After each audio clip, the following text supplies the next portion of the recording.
Calm is not a catchy slogan on a t-shirt. Calm is the result of knowledge, understanding, and preparation. So turn off The Bachelor, get your phone out of your face, and understand what is happening.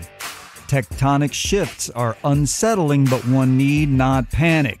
The following is from a well-situated friend who requests no attribution, by the way.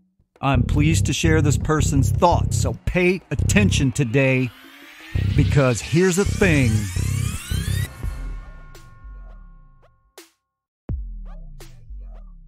This part is not from a friend.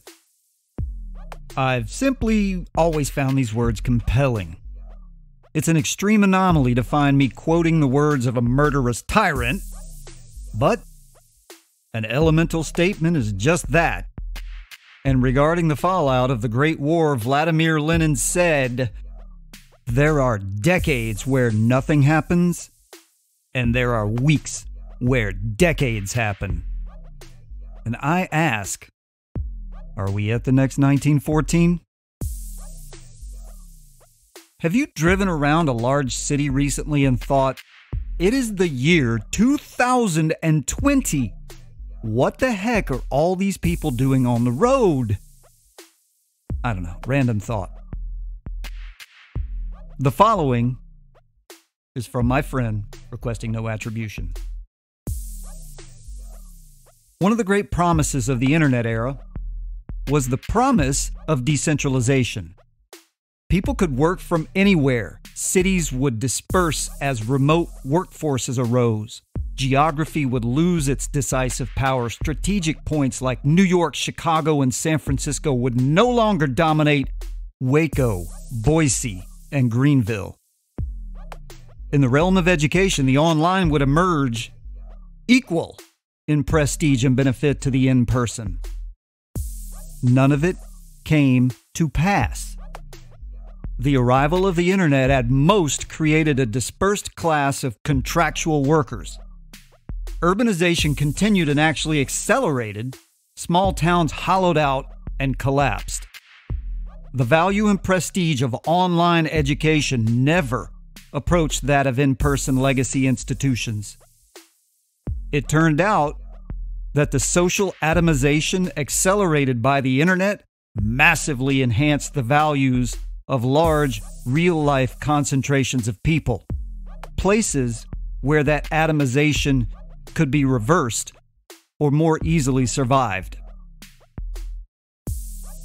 Now comes the crisis where that mechanism is abruptly braked. The Wuhan coronavirus is compelling the shutdown of in-person operations at Amherst and Harvard, and more will follow. Cities suddenly lose their comparative edge as their key advantage, social contact, is eroded or even prohibited. Large in-person gatherings close up, delay, or shift online. The overwhelming utility in being nearby is nearly erased. In one sense, it is the final rebuke to the internet utopians of the 1990s and 2000s. And all it took for the realization of their vision was a global plague. In another sense, it is a tremendous opportunity in the face of crisis. What cities nonetheless thrive? What organizations adapt? What venerable educational institutions collapse as students realize that the experience in education via YouTube Live is basically the same from inexpensive startup U as from pricey Harvard? What sorts of productive citizenry come to the fore in this dispensation?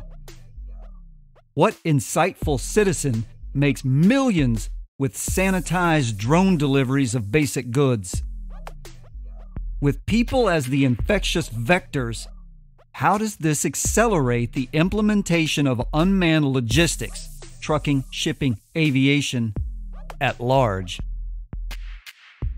Make no mistake, it is perfectly plausible to convert a cargo-bearing 777 to drone operation and use it to shuttle goods trans-Pacific, thereby undercutting rival firms who must bear the cost of personnel and their safety. Maritime vessels aren't far behind. Let this last long enough, and someone will do it. That's just the beginning. Change is upon us. The good news is, change doesn't kill. The bad news is, failure to adapt does. And many thanks to my brilliant friend for sharing. A fundamental element to my core philosophy is told in the mantra of surround yourself with people smarter, more talented, and more insightful than you currently are.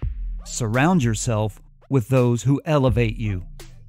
Success in this endeavor pays dividends to one's comprehensive growth. Like a stone tossed in placid water, the concentric rings of enlightenment will spread to the edges of existence. Heavy stuff, man. That's enough to ponder for now. This episode of the podcast is dedicated to Rudyard Kipling, who suggested something about keeping one's head whilst all about one are losing theirs. Here's a Thing can be found on the Podbean app, iTunes, Apple Podcast. Here's a Thing at podbean.com. Don't forget to download that app, the Podbean app. Google Podcast, TuneIn, iHeartRadio, and lots of other places in the podcast universe.